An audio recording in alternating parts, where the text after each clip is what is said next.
जय हिंद दोस्तों। तो कैसे सब आप लोग। Welcome back to my channel step towards success. आपसे एक रिक्वेस्ट है मेरी, चैनल को सब्सक्राइब जरूर कीजिएगा, बेल आइकन को प्रेस जरूर कीजिएगा और ऑल की नोटिफिकेशन ऑन कीजिएगा। हम धीरे धीरे आगे बढ़ रहे हैं। भारतीय राज्य व्यवस्था, नेक्स्ट टॉपिक अनुसूचियाँ, कक्षा 8, टॉपिक नंबर 6। धीरे धीरे आगे बढ़ रहे हैं हम लोग। चलिए आगे बढ़ते हैं।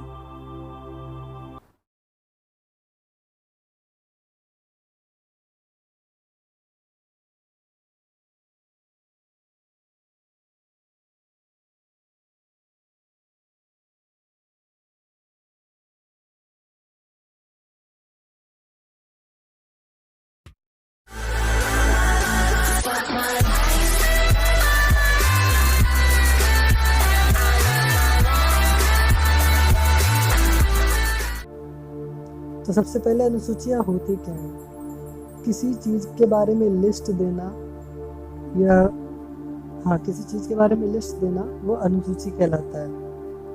अनुसूची 1, संघ के नाम, संघ और इनके राज्यों का राज्य क्षेत्र का उल्लेख।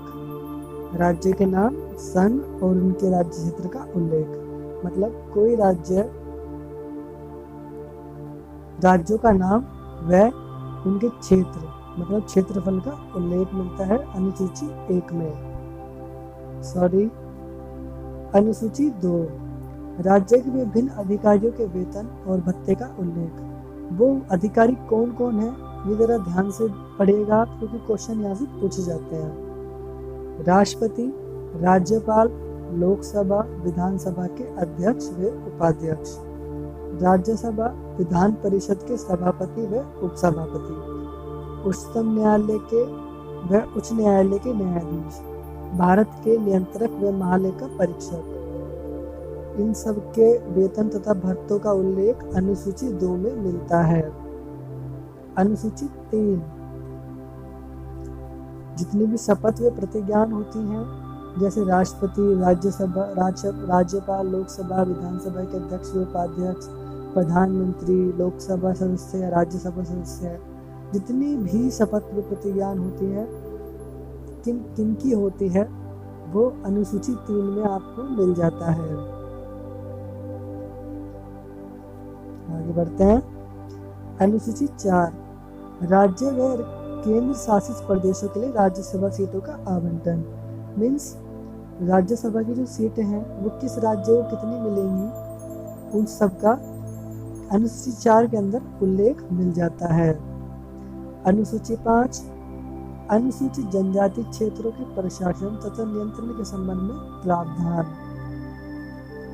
मीन्स अनुसूचित जनजाति क्षेत्रों की लिस्ट है इसके अंदर, अनुसूची 5 के अंदर, और उनके प्रशासन तथा नियंत्रण के संबंध में प्रावधान भी मिलते हैं अनुसूची 5 में। अनुसूची 6, असम, मेघालय, त्रिपुरा, मिजोरम राज्यों के जनजातीय क्षेत्रों के प्रशासन का प्रावधान।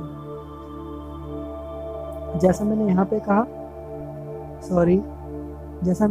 कहा, असम, मेघालय, त्रिपुरा और मिजोरम राज्यों के जो जनजातीय क्षेत्र हैं उनके नाम और उनका प्रशासन किस तरीके से चलेगा, उस सब की जानकारी आपको अनुसूची 6 में मिल जाती है।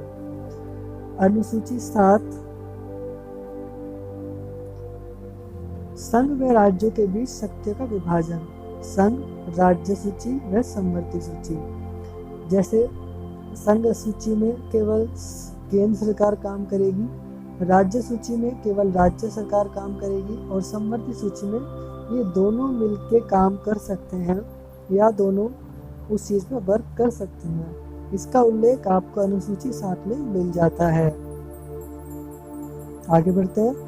अनुसूची 8, राज्य भाषाएं। हमारी जो राजभाषाएं हैं जिन्हें कॉन्स्टिट्यूशनल दर्जा प्राप्त है हमारे संविधान के अंदर, उनकी जानकारी कन्नड़, असमिया, मराठी, सिंधी, बांग्ला, कश्मीरी, नेपाली, तमिल, बोडो, कोंकणी, उड़िया, तेलुगु, डोगो, मैथिली, पंजाबी, उर्दू, गुजराती, मलयालम, संस्कृत, हिंदी, मणिपुरी और संथाली। इसमें से 14 भाषाएं मूल संविधान में थी, पर 8 भाषाएं बाद में जोड़ी गई हैं। वो निम्नलिखित हैं: सिंधी, जो 21वें संविधान संशोधन अधिनियम 1967 के तहत संविधान से उसको संवैधानिक दर्जा प्राप्त हुआ। कोंकणी, मणिपुरी और नेपाली 71वें संविधान संशोधन अधिनियम 1992 से उसे संवैधानिक दर्जा प्राप्त हुआ।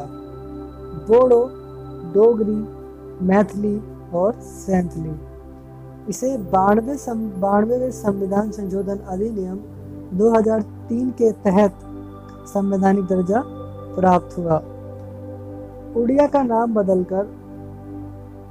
भाषा का नाम बदलकर ओडिया 2011 में कर दिया गया, जिसकी जानकारी आपको अनुसूची 8 में मिल जाएगी।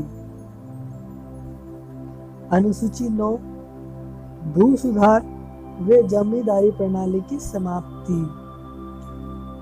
इसके बारे में जानकारी आपको अनुसूची 9 के अंतर्गत मिल जाएगी। इस अनुसूची को पहले संविधान संशोधन अधिनियम 1951 के द्वारा जोड़ा गया।